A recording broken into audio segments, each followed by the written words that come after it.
career only ever makes sense in hindsight. I've run career training now for over 200 people. No one puts their hands up. Who learnt it at business school? No one. Who's learnt it in their previous job? No one. Nicolas Ceasar, Head of Learning and Talent Development at Pictet Asset Management and Board Advisor at EZRA, brings over 15 years of experience in coaching change and leadership development and Executive Education Committee member at IMD. He supports inclusive, sustainable growth and helps shape learning innovation across global organizations. And not to buy into the Hollywood myth of getting on an escalator and moving up the top just because you're working hard. The traditional line of sight is gain expertise, you run a team, you go into management. Can you describe what an alternative might look like to that? Well,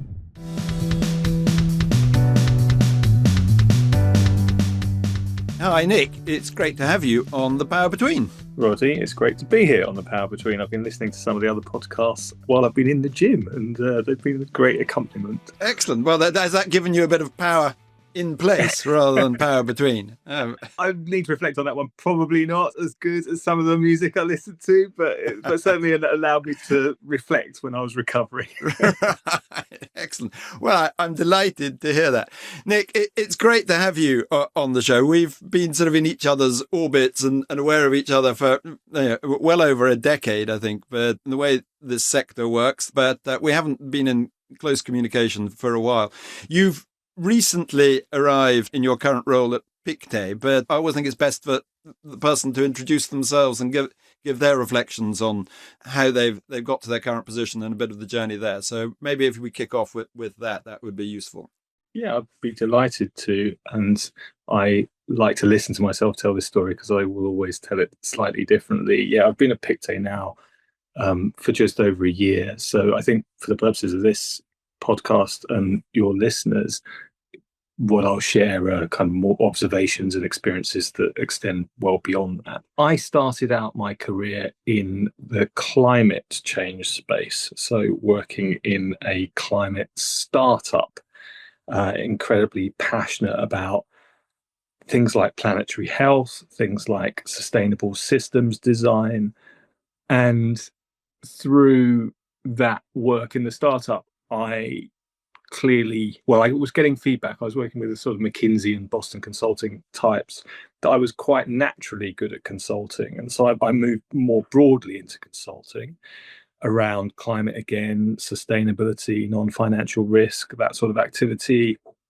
Became a senior partner at a consultancy, a partnership that's now, through several iterations, much bigger, and really enjoyed that work. However, I also had a hobby as a scuba diving instructor, as we were talking about just before we started recording. And I was learning to love teaching. I was learning to love coaching, sort of. Didn't really know what that was.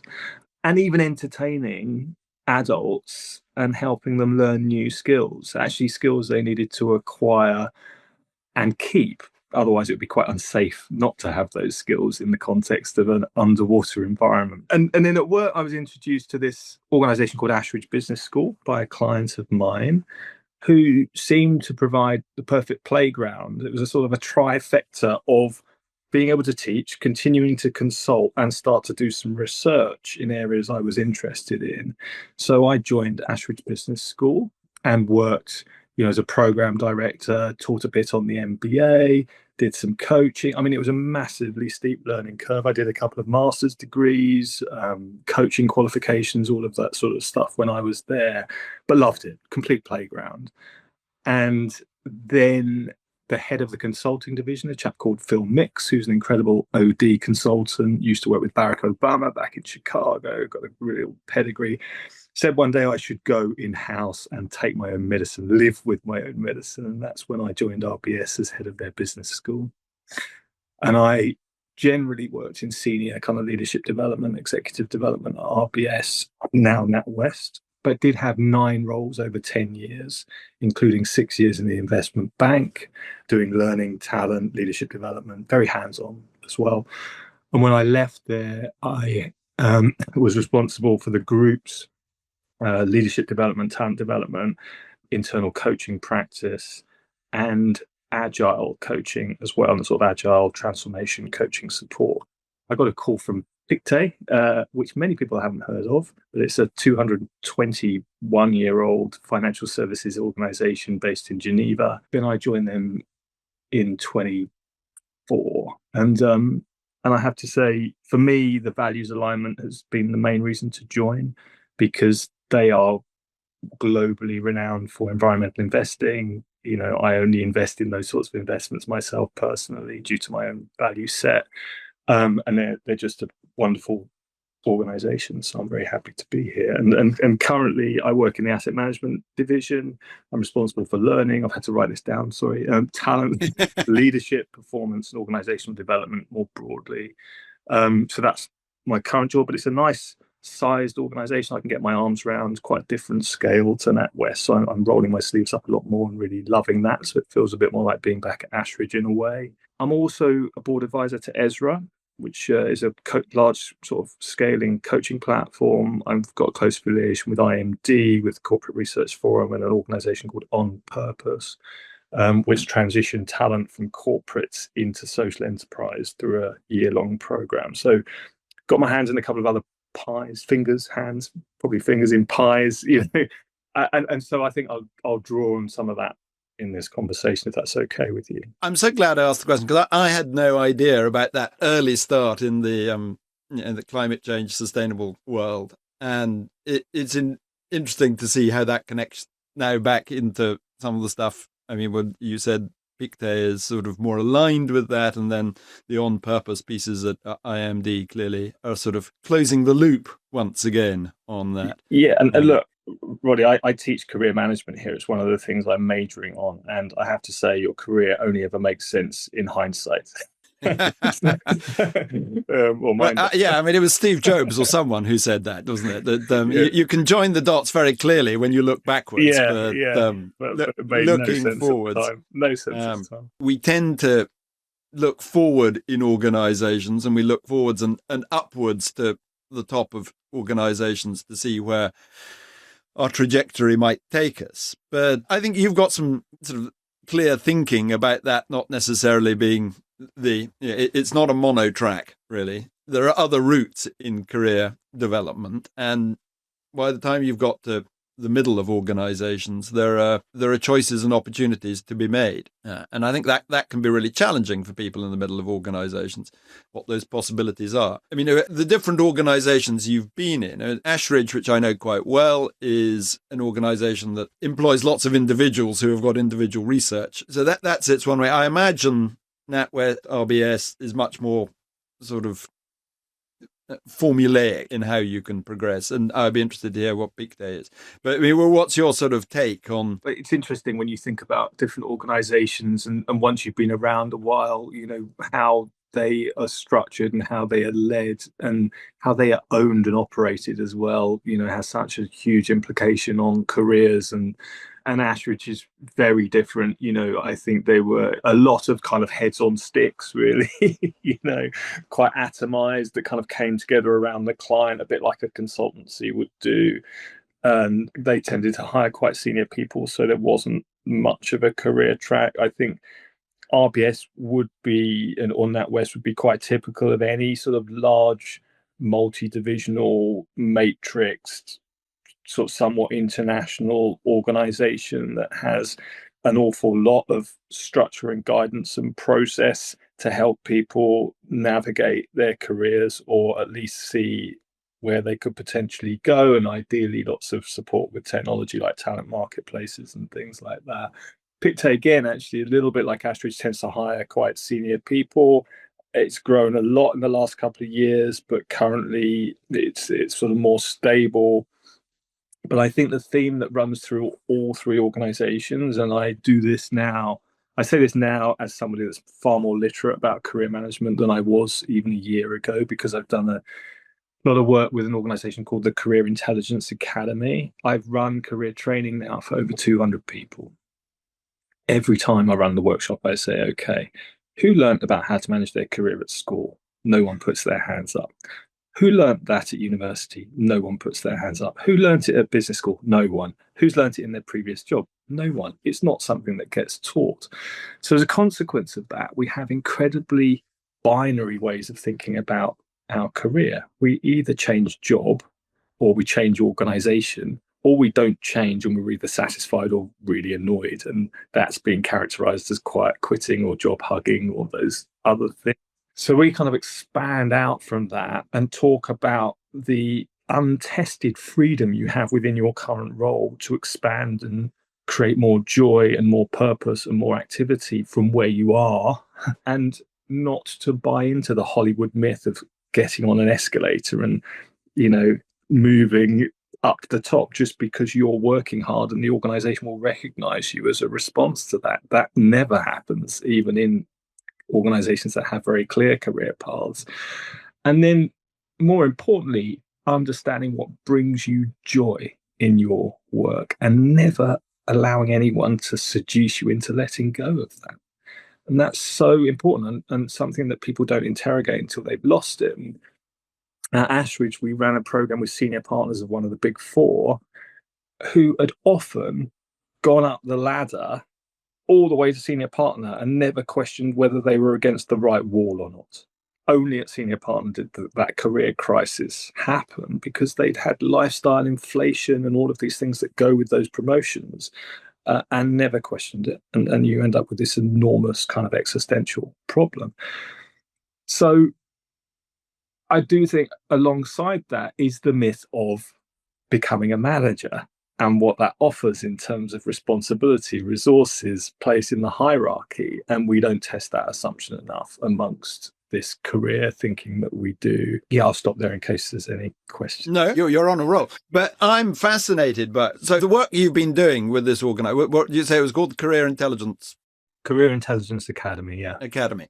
And it's an independent organization, is it? I mean, it's an independent organization founded by a woman called Anita Rolls. Yeah, and she's just made her fifth career change, and she's taking it into schools at the moment. She thinks it needs to be, particularly in the world where what is work is being questioned, what is human work is being questioned at the moment. She feels the sooner you get this into people's understanding, the better. But the work you've been doing with them has been with Pictet as well, though, is it? I'm just doing it in Pictet. Just doing it in Pictet. Yeah. So Pictet is obviously on board with it. I mean, it strikes me that the reason that certainly we don't talk about it in organizations is that the organization's fearful that people are going to take a look at their current position and role and go, oh, I'm not maximizing my opportunity, I'm off. It's the fear from the organization that don't enable it, which is an insecurity. But that's clearly and all not they the have are frustrated quiet quitters and job huggers as a result. Or people as a result. It's a sort of which nobody wants, right? It's not right for the organisation, it's not right for the individual.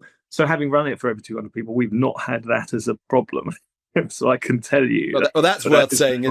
But also, it's interesting that presumably Pictet was confident enough to do this in the first place. So, as with everything, you do a pilot, you evaluate it. If that is a problem, you mitigate it. If it's a really big problem, you don't continue from the pilot. But let's talk about a sort of slightly dirty secret in organisations, which is a problem for middle managers. It's a thing called the mid-year discussion that HR invented because we, as HR practitioners, have to manage talent. We only have so much resource that we can do that with. So maybe that talent population is 5% of the total population. So we focus on this 5%, we give them additional attention. The 95%, we say, well, you manage your career by having a mid-year discussion with your manager. And that's what they do in most organizations. Yeah. The mid-year happens, the person's come along, they think in this binary way, they can only get promoted, they just want a promotion, the manager has no way to give them a promotion, and it just becomes a very awkward conversation and quite demotivating as a result, and people go away with their tail between their legs, and that's it. And that's what we've invented. So what we're trying to do is move away from that to give all the ownership of that career understanding and thinking to the individual, not the manager. So we're making it easier for the manager. All the manager needs to do is listen, give feedback, provide a reality check, and then potentially partner with the individual to create what we'd call experiments to try and test the waters around ideas they've got to advance their career, particularly in situ stuff, because our job descriptions go out of date 6 months after they're written. So there's always things we can do in our current job as well to expand our career. I mean, taking this theme, though, the traditional line of sight is, you gain expertise, you run a team, you go into management, and then hopefully you move up the ladder. Have you got some examples of sort of, can you describe what an alternative might look like to that? Well, we're an investment-led organization. We have hundreds and hundreds of investment professionals, and the value they give to the organization is in how they look after client money and how they preserve it, grow it, align it with our client values, all of those sorts of things. If they're not good at people management, we do not want them to be people managers, or at least managing a very large team. I think you have to ask the question, where can they create the most value for the organization, and where do they get most joy from? And when you see some of these investors or meet them, these people were interested in investments when they were 9 years old. They've been following the markets religiously. They look at, the stock markets when they're on holiday. Their eyes light up when they talk about investing. You start talking to them about people management. Watch the names in there. So it's making sure they stay in touch with the joy and making sure they get remunerated and given profile for what they're great at, and not allowing them to again fall into this myth that they need to be responsible for more people and resources, and then either they suck it up and become an okay people manager, or they derail, and neither of those things are good for anybody.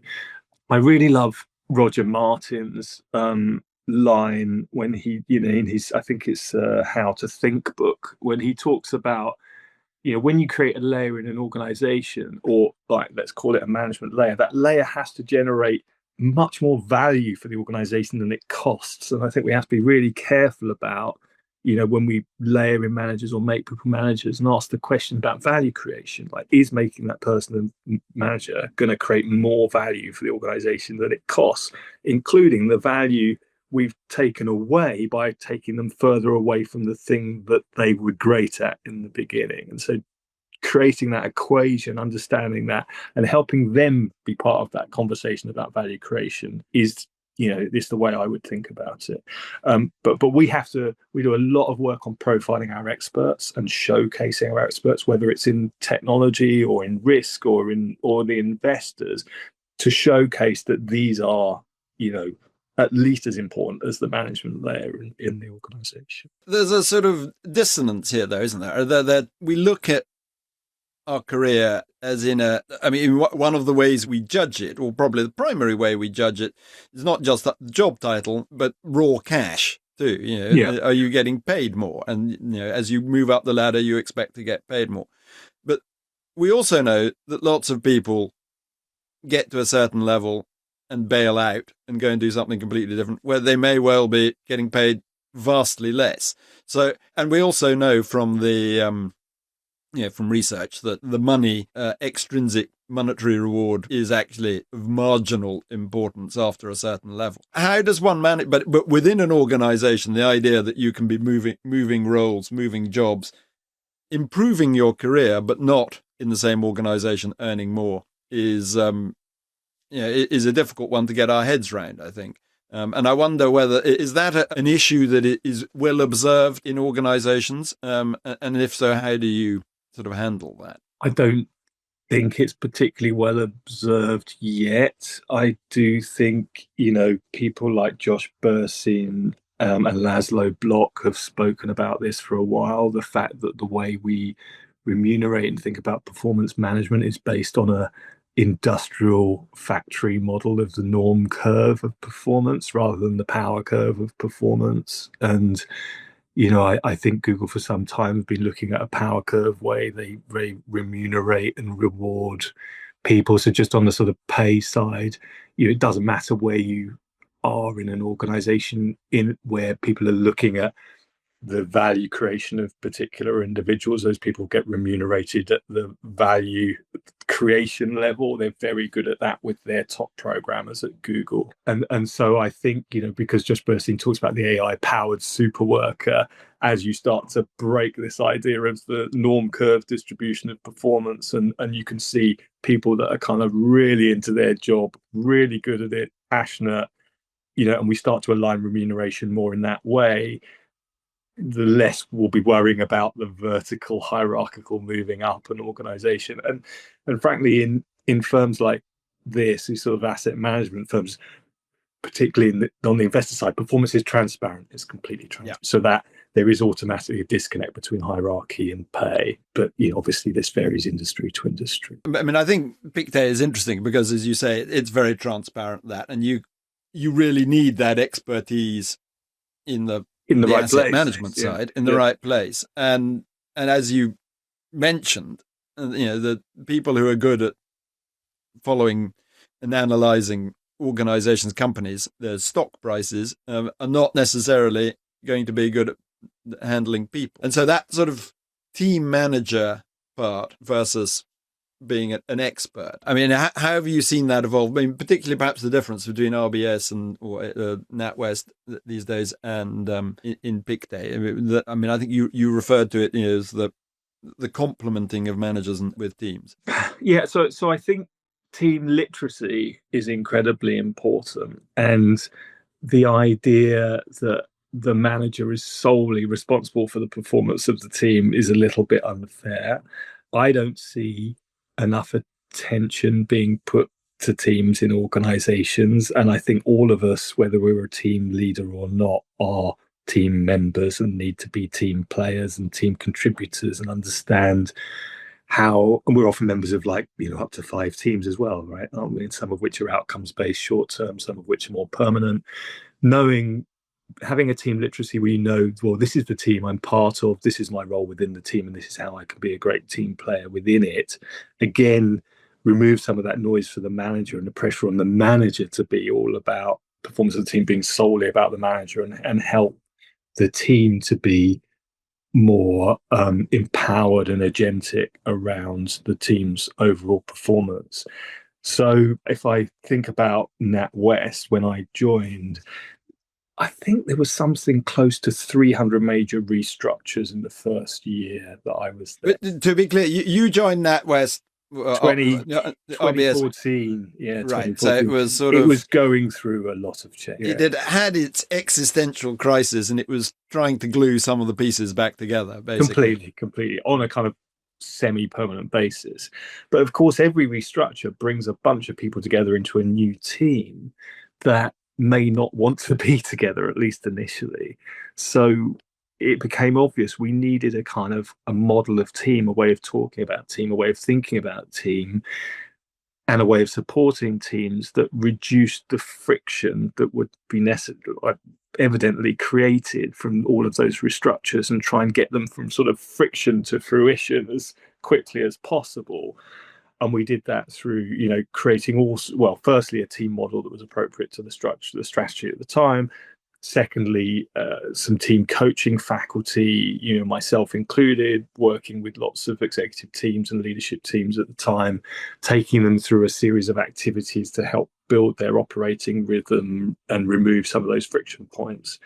And I still continue to feel that whether we're talking about coaching or development or leadership, we often veer towards the unit of performance being the individual rather than the team. I just feel we need to balance it back a bit. And when I think about, this is going to be a terrible metaphor, right? I'm going to I've got sort of preposition. I think of teams as being like bricks, but bricks in one of those houses where you're sourcing old bricks from other houses, right? So you've built this house out of these beautiful kind of antique bricks, heritage bricks, but they're so different from each other, and that's your teams.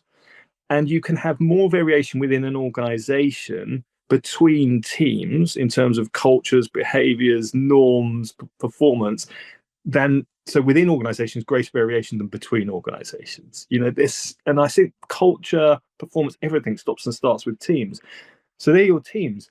So then what's the cement that bonds them together? And that's where we need to be super intentional around, clarity of purpose, strategy, vision, culture, processes that create an enabling cement that is common enough to keep all of these heritage bricks, connected, and then give some support to those teams to try and create some alignment, particularly paying attention to the inter-team relationship, the boundary relationships between teams, because you see an awful lot of team development being very much about dynamics and relationships, and really that's 20% of what teams are about. So I mean, I think it's fundamentally important. I mean, I've been doing some work over the last few years with the Global Followership Conference and this whole focus on followership, which is just sort of flipping the leadership sort of manager role around and looking at it on the other side of the coin, because they're two sides of the same coin. And again, in the same way that you were saying earlier, we're never taught anything about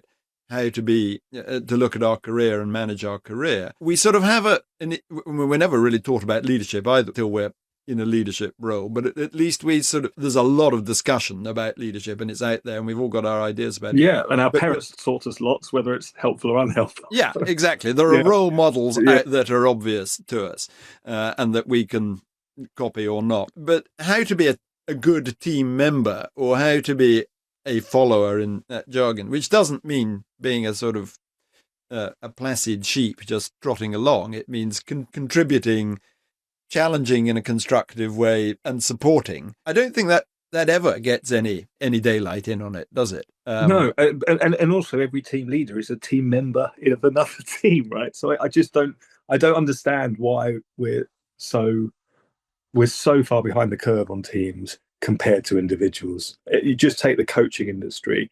I would say it's becoming relatively mature at a one-to-one coaching sort of market, if you like. But try and find a decent team coach. It's still like the Wild West out there. Is that right? Like coaching was 20 years ago. Yeah. And so the work you do with EZRA, I mean, just tell us very quickly about EZRA, because it's quite a sort of high-profile organization in the sector, but for those who don't know it, they don't know it, I suppose. Yes, so EZRA is a kind of platform-based coaching business. It's incredibly user-friendly. So a good way to describe it would be, let's say, as an organization, you wanted to do a big organizational development initiative around launching some new values.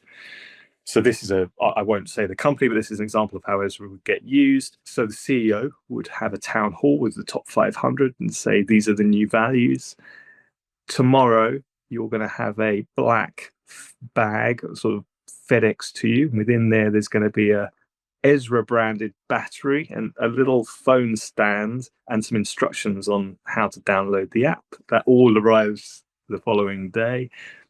You set up a meeting with your first coach. You choose of the values, which of those you would like to try and embed in your leadership style and select some goals from some predetermined goals. And then you have 6 months of unlimited coaching available via the app with a highly qualified coach to work on just one or two things to embed those values that you can kind of have in real time, at home, wherever. So it's super convenient. And then us, the HR stakeholders, or get reports as to how many sessions are happening, what the progress is like. You can issue kind of 360 or 180 feedback to then check to see how those behaviors are changing. So it's quite intensive. It's very user friendly in a very modern customer experience tech way. And so I'm curious about what they're doing, and I've been supporting with product development and sort of white papers and things for about 5 years. I like what they do at the level of organizational development and culture change and scale kind of partnerships with their clients. It's very interesting.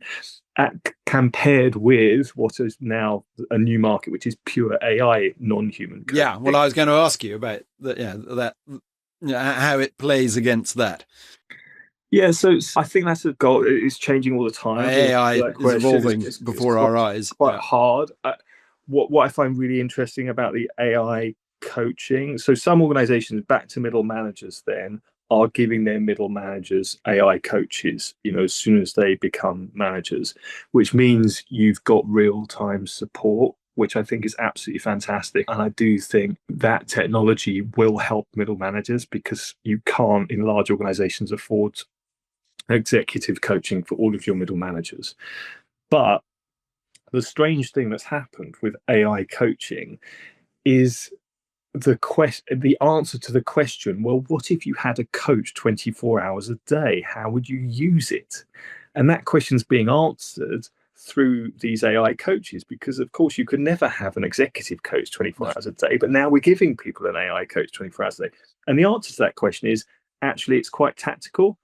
So they've now got people have got this coach 24/7, and they're using it like, and you've find me, the objectives for John from 2023, and the AI coach goes off and finds them. And, it's almost becoming an HR assistant that has a coaching orientation. So, and I think that's all great.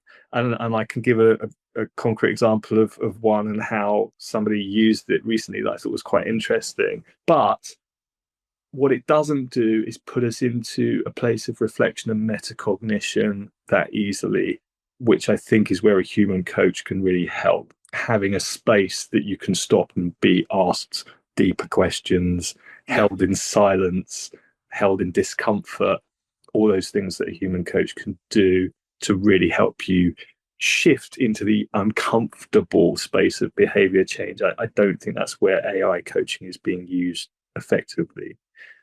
And it doesn't create those spaces. Well, it's I think used. It could, but I don't think the individual leads it in that direction. Our nature is to be action oriented and quite tactical and short term. And I think, therefore, if you've got a coach 24 hours a day, that's kind of what you use it for. So as a quick example, there was and this is something that a middle manager could use. This AI coach I was learning about, a senior leader at a software firm said to me, well, I was testing out the coach, and it turns out we've got some new values in the organization. And I was chatting to the coach. I think he said it was a she. I don't know how that happened. And said, I really need to embed these values with my team. So what do you think we should do? And they had a bit of a brainstorm, and they came up with bingo cards as the way to do this. So the coach goes, would you like me to design the bingo cards for you and create a facilitation pack? And he's like, yeah, well, yes, please, absolutely.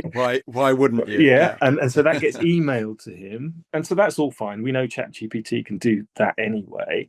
What was really nice was the next afternoon, the coach emails and says, so how did it go? What did you learn? What would you do differently? The accountability. So the accountability part is built in. And he hadn't done it. So suddenly he was like, okay, look, I promise I'm going to do it in 2 days' time. Please reach out to me again in 3 days' time, and we can have a discussion about how it went. So it's that sort of stuff that I think it's being used for, which isn't bad, right? It's not bad. Yeah, and like all these things, I mean, we're finding our way with them, and we will presumably find that it's not a silver bullet at all, but it as you say, it can be used tactically in those sort of, for those prompts and nudges. And you can upload your company's values, the company's strategy, or your HR policies, everything into those coaching tech providers' platforms so that it is literate in your company's context to a certain degree and is learning about your team as well as you talk about your team. So I think that kind of context in a closed corpus learning environment actually would be necessary from a kind of data perspective and potentially separate from your HR system. It is going to be super helpful to all of us, not just middle managers, because we have quite clunky, processes and HR systems in our organizations that are very hard to navigate. So, I mean, my prediction is that is where learning is going to go in general. It's personalized by super default, personalized, really. Yeah, which has always been the sort of holy grail, but unachievable until now, really. Yeah, the sort of, I don't know, is it the elephant in the room, or the thing that's still not being done is this creation of structured space, which is really difficult, and particularly difficult if you're in a sort of frantically busy middle management role, to carve out space for your own reflection and learning, because there will always be something on your to-do list that is probably a little bit more urgent. So I think if you're in a senior leadership role, that they're no less busy, but they often have the discipline, or because of their position in the hierarchy, the ability to create that space for themselves, which is much more difficult to do in the middle of organizations. Have you seen a way that we can enable that better? The way I always like to talk about this is the difference between finding out and figuring out. And if you haven't got people at the top of your organization spending time figuring out, you need to worry about your organization, and that reflection, that stepping back, is a figuring out mode of thinking. And potentially, if you're in execution and an execution environment, you're spending more time in a finding out mode of thinking. Not, stepping back and figuring out isn't important, but it's just less natural for you. I tend to think when it comes to things like management development and leadership development, we've sort of created a rod for our own backs around this one, in that certainly in the old days when I first started at Ashford, people would send you to Ashford for 5 days of kind of deep reflection and, navel gazing. I shouldn't say that, but, and then you have to ask how much of that is translated back into the day job after all of that time.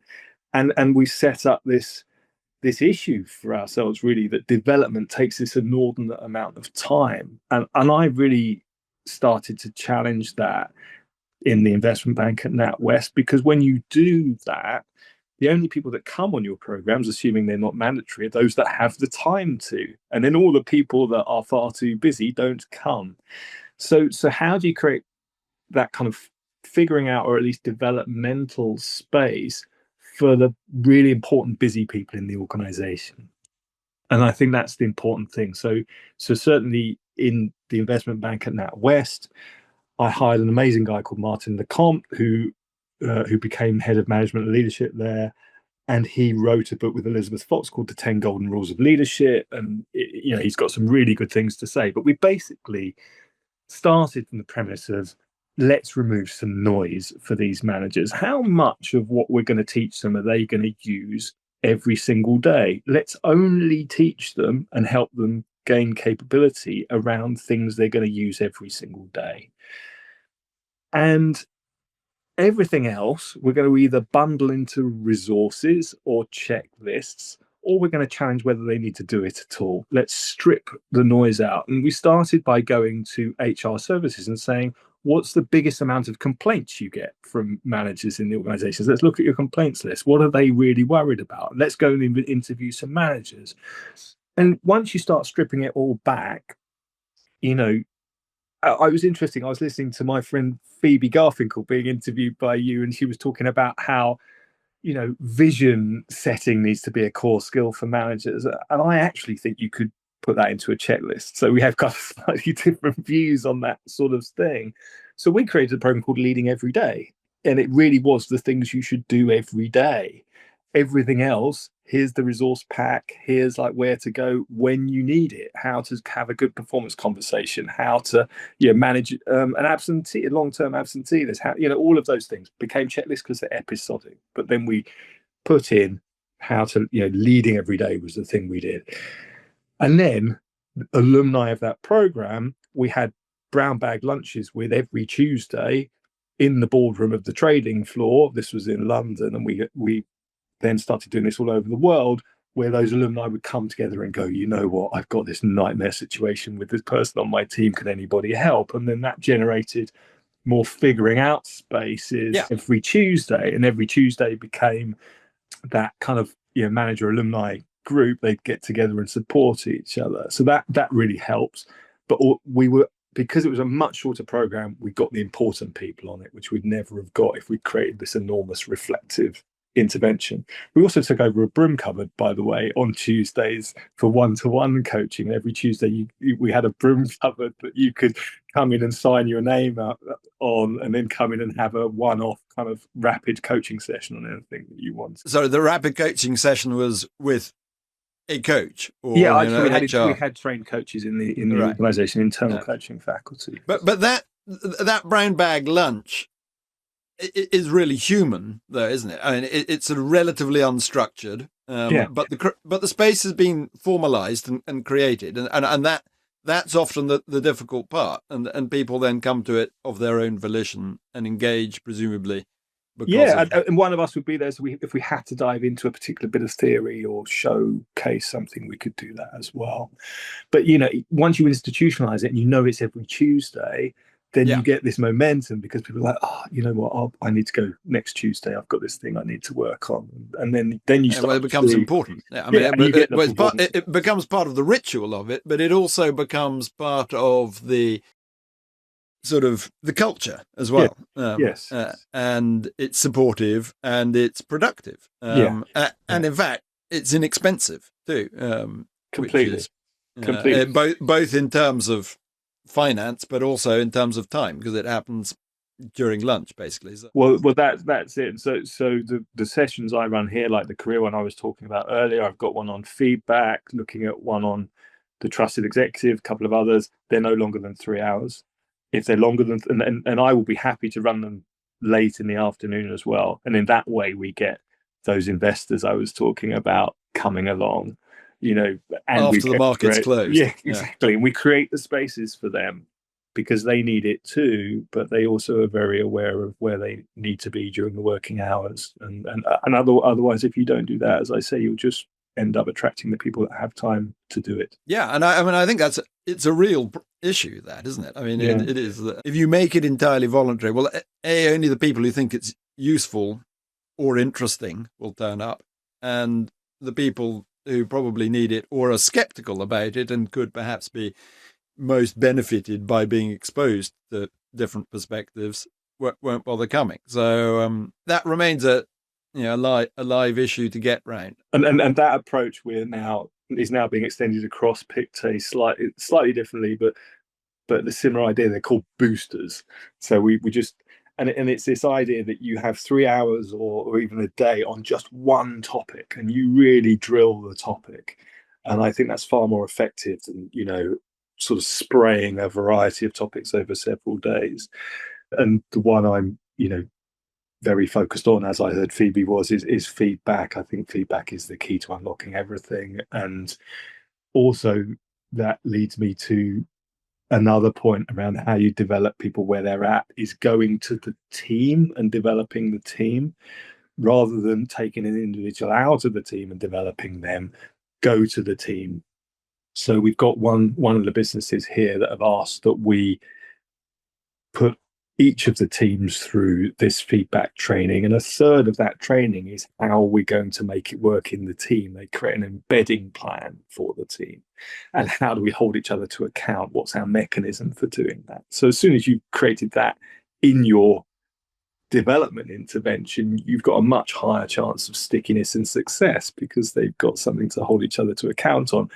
And you've taken the pressure off the manager. The middle manager isn't the only one that's saying we have to do this anymore. So given that this is now beginning to happen in Pictet, and presumably you were doing similar kinds of things at NatWest, how quickly, I mean, everyone's always interested in the ROI on this kind of stuff. Can you, and it's ludicrously difficult to map in any sort of definite kind of way, but you see the change, do you? I mean, you can map it to an extent. It's too early. I mean, I think, again, as Phoebe said, it's an always on thing, and this is a multi-year process. The first challenge for me is making sure people understand how important feedback is. So we've run this for a few hundred people now, and the feedback on the program is this should be mandatory. This is fundamental. Okay. This would be amazing if we could embed it. So I think I'm at a level of buy-in. The other thing that happens when you run the workshop is the first part is we're talking about why we don't give feedback, what are the barriers to it. And some of those barriers are significant and require a deeper level of intervention. So at that point, we might have to say, you know what, this particular area of the business doesn't have the level of psychological safety it needs for feedback to be successful. So let's do something different. So you're sort of 2 step forwards, 2 step back, because the workshop acts as a diagnosis activity as well. So it will vary kind of team to team. What else would I say about it? I think ROI wise, and I had this with the coaching faculty in NatWest as well, it's so much easier to get ROI in a team that is a revenue generating team. So if you want me to go and do an ROI experiment, I'll go to the sales guys and we'll put feedback in, and we'll measure it. And we had ridiculous ROI in the investment bank at NatWest because we measured sales that were directly due to coaching interventions, and so I could do that for you if you want, Roddy. But what is the kind of qualitative impact of having a feedback culture? It's just rapid improvement, whether it's at the individual, the process, or the task level, and early course correction, which is I mean, a lot of it, going back to what we talked about early on, is also this sort of energy in a team and that joy that you said of being in your work and finding that. If you can build that, or if the team can create that, then it's going to perform better presumably. There is this sort of undefinable metric, but you can sense it when it's there. And my sense is that for a lot of people in the middle of organizations, that's almost the most important part, because they're already being measured very tightly on certain KPIs. It's that sense of purpose, sense of meaning, sense of growth. That needs to be cultivated and fostered. And given, we're trying to be helpful to your listeners, I'm going to take you to the punchline of the feedback training, but that obviously means I can't share this with anyone at Pictet. So the punchline is, don't ever give We'll put a Pictet ban on listening to this bit. Don't ever give feedback is the punchline. Always ask for it. And we give a very structured method for asking for it. The second is never use the word feedback. Always say, I'm looking for some advice. I'd like a couple of pointers, because the word feedback has a triggering kind of quality to it. But there's a very strong correlation between people that ask for feedback and leadership skills, because it suggests they're open, they're curious, they're willing to be vulnerable, they're willing to be wrong. It has a whole load of care. Exactly. It has a whole load of positive kind of correlations with other leadership attributes. So I also, part of the punchline is to say, acting this way may well get you your next job, because it's a very good sign of high potential. So it's a nice way to end. We could go on for hours, but I think we're probably up to time, Nick. So that's a perfect place in Jeremy Clarkson Speak Law on that bombshell. Perhaps we should bring this to a halt. But that was fascinating, and I think really uplifting, actually, because there is clearly a shift and a transition in the way that this is being done in organizations, and we need to ensure that more people are on board with it. But Nick Ceasar, thank you very much. It was a pleasure. Thank you.